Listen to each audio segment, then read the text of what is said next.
Nuestro tercer mosquetero es don Miguel del Cerro. Él es director de Recursos Humanos y Comunicación Corporativa. Es licenciado en Psicología por la Universidad Complutense de Madrid. Señor del Cerro, bienvenido a su programa. Muchas gracias. Gracias a usted por invitarnos. Estamos hablando, incluso poniendo ejemplos de tipos de comunicación o tipos de encuadre. Hay muchas veces que los periodistas pues hacen lo que yo llamo la comunicación simbólica, ¿no? He heredado el gen de ir de tiendas. ¿Qué es eso? Pero además se publica, pero yo digo con cara, ¿eh? Sí, sin lugar a duda. Yo creo que, al hilo de lo que estaba diciendo Enrique Samper y Juan Cruz Cigudosa, la genética es un tema que es desconocido, pero es apasionante. Es decir, la gente tiene mucha predisposición a saber qué es esto de la genética, porque, como decía antes Enrique, entronca con lo más íntimo de nosotros mismos. Es nuestra más profunda identidad. Y esto abre debates en la calle de personas que, sin ser expertos en genética, pero se aproximan a la genética de una manera casi instintiva.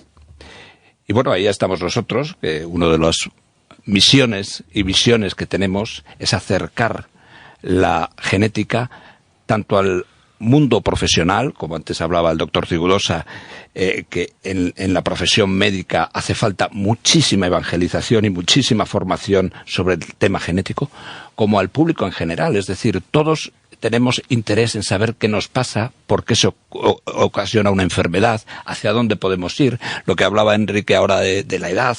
Bueno, pues son temas que entroncan con la genética, que están muy enraizados en el saber o el querer saber de la gente, y que nosotros, humildemente, pues queremos contribuir al conocimiento de la genética hacia los segmentos hacia los que nos dirigimos. ¿Qué va a aportar NIMGenetics en la sección de genética de este programa? Bueno, yo creo que lo que vamos a aportar, aparte de la propia experiencia de NIMGenetics como empresa puntera y de las personas que configuran el colectivo humano de NIMGenetics, que, como se puede ver a través de Enrique Samper y de Juan Cruz Cigudosa, son personas que tienen alto conocimiento en el mundo de la genética. Yo creo que una de las aportaciones que vamos a intentar es crear una ola de conocimiento sencillo de entender. Y ahí hablamos de un espacio que pondremos en marcha, que, si me permites, pues sería Aula Genética, donde vamos a trabajar conceptos de la genética para que las personas vayan entendiendo este mundo de la genética y qué aspectos de ese código casi lingüístico que se puede generar se pueda entender, y sobre todo tenga una aplicación práctica al devenir de la vida cotidiana. Las firmas y los títulos de los comunicadores son determinantes. Por aquí van a pasar personas versadas, ¿verdad? Muy versadas. Nosotros vamos a traer hoy a personalidades del mundo de la genética, de la medicina, del diagnóstico en general, para que aporten su conocimiento en las distintas áreas y que nos ilustren a todos con su conocimiento y su experiencia, sin lugar a dudas. Antes hablábamos del framing, del encuadre. Me gustaría que en este programa, además, como hemos estado haciendo, se encuadre desde un punto de vista, por ejemplo, materialista. Usted lo ha comentado, ha dicho, por ejemplo, que los genes serán como las palabras de un libro. Me parece que es un encuadre materialista. Podemos encuadrarlo desde un punto de vista determinista, que podría ser: los científicos han encontrado un gen que determina hasta qué punto es depresiva una persona. Que es verdad. Uh-huh. O podemos, que a mí es el encuadre que más me gusta, que es el evolutivo, que es el que me gustaría tratar con ustedes, que es como deberíamos ver al gen con, ¿cómo decirle?, con la relación con otros genes y también con los factores ambientales y relacionados con el estilo de vida. Creo que no debe ser el gen algo estático. Tiene que ser evolutivo, ¿no? ¿Es así o no es así, doctor? Es así 100%. Mire, al principio de hace en los años 90, del 2000, del 2010, estoy un poco liado con 2010 por ahí, ¿no? Hubo una especie de incorporación brutal en la genética, que fue el concepto de la epigenética, ¿no? La epigenética, durante mucho tiempo, la gente que hacíamos genética más tradicional, más del gen, el alelo, la mutación, nos parecía como una especie de aberración, porque decíamos, no, lo importante es lo que está en tus genes, éramos deterministas. Si ocurre esto en una mutación en tal gen, va a pasar esto. Bueno, no es así. Existe una interacción evidente del medio ambiente con la célula. La célula habla con lo que le rodea y la célula reacciona, incluso a nivel de DNA. Entonces la evolución, de hecho, ha tenido gran peso ahí para que esto ocurra así.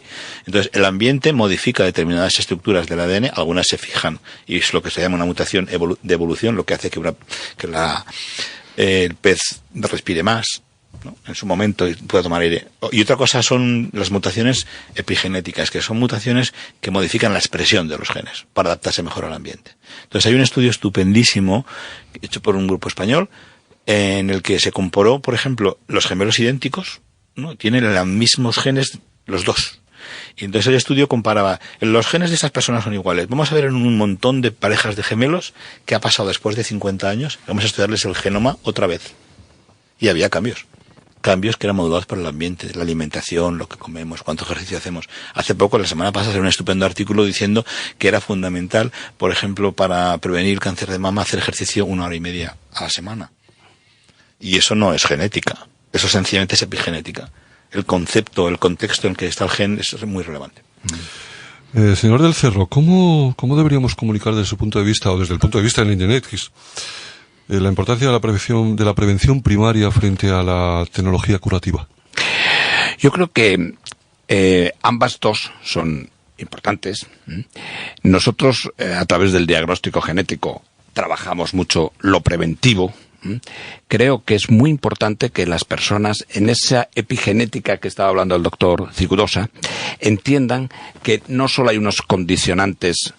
Yo tenía un profesor en la facultad que decía, el ser humano es un ser biosociopsicocultural, y nos dejaba a todos con la boca abierta. Bueno, es que es verdad. Es decir, nosotros somos un ente vivo, dinámico, y que aparte de unos condicionantes que puede haber genéticos, que puede haber fisiológicos, evidentemente hay una evolución vital. Hay una frase fantástica que dice que yo no soy responsable de que llueva, pero sí de mojarme. Es decir, la vida es la vida, pero como yo la gestiono, es lo que me va a condicionar a mí. Con lo cual, si yo me alimento mal, pues por mucha predisposición genética que tenga maravillosa, pues voy a interferir esa evolución fisiológica de mi organismo, con lo cual nosotros vamos a trabajar no solo desde la parte primaria, como decía usted, sino que la prevención a través del diagnóstico genético como uno de los componentes de ese estilo de vida y de esa forma de entender la vida saludable. Para cualquiera de los tres invitados, las ciencias ómicas, la robótica, la simulación 3D y la realidad aumentada, el Big Data, la supercomputación, etcétera, van a ser los grandes impulsores de la traslación hacia un nuevo modelo médico, la medicina de precisión. ¿En qué se apoya esta medicina de precisión? Pues la medicina de precisión, en esa definición falta efectivamente la fase centrada en el paciente. Ese es el concepto básico que está en la Declaración de Intenciones de Obama. ¿El empoderamiento? No, centrado en el paciente como elemento de investigación y de mejora. Perfecto. No empoderamiento. Perfecto. Sino que todo está orientado a que cada paciente es distinto. Entonces, uno tendrá a su disposición todas las herramientas de precisión que sean posibles, pero siempre pensando en que el paciente es el origen de la consulta. Señor Samper, desde el 2016 Ningenetics está sufriendo un avance, ¿no? Un cambio. ¿Hacia dónde va? ¿Qué quiere ser de mayor? Pues queremos ser los mejores, queremos liderar el mercado siempre y cuando nosotros tengamos los medios suficientes como para poderlo hacer.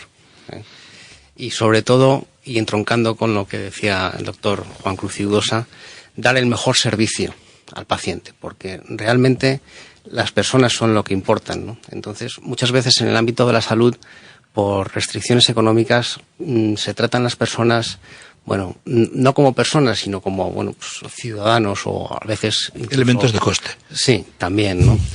Y es verdad que el coste de vivir más y de las enfermedades asociadas con el envejecimiento es probablemente insostenible con los medios de hoy en día. Entonces, estamos aquí trabajando en un área que es fundamental para la sanidad de las personas, para la sanidad del país y para la sanidad de las cuentas del país. Porque si uno hace la extrapolación del gasto sanitario en los últimos años de vida, se da cuenta que la mayor parte del gasto sanitario de una persona acontece en los últimos 2, 3, 4 años de la vida de esa persona. Y como vivimos más y las enfermedades asociadas al envejecimiento tienen una explosión en los últimos años de vida, porque es exponencial, llegas a la conclusión de que tenemos que cambiar el sistema para que esto sea sostenible, simplemente sostenible. Si no, no lo va a ser. Por otra parte, Niñetis va ahora hacia una nueva dimensión, que es el tema de la genética personal. Eso es un componente bastante fundamental para que la gente tenga conciencia y cambie un poco sus hábitos de vida para hacerse responsable de su propia salud y de los condicionantes genómicos que tiene. Entonces nosotros queremos ir también en esa dirección y aportar el mejor conocimiento, las mejores tecnologías para el cuidado de la salud, tanto del mundo del diagnóstico genético de enfermedades raras y no tan raras, como el cáncer, que estamos bastante enfocados en eso, como también de la nutrición y de otros aspectos relacionados con la salud.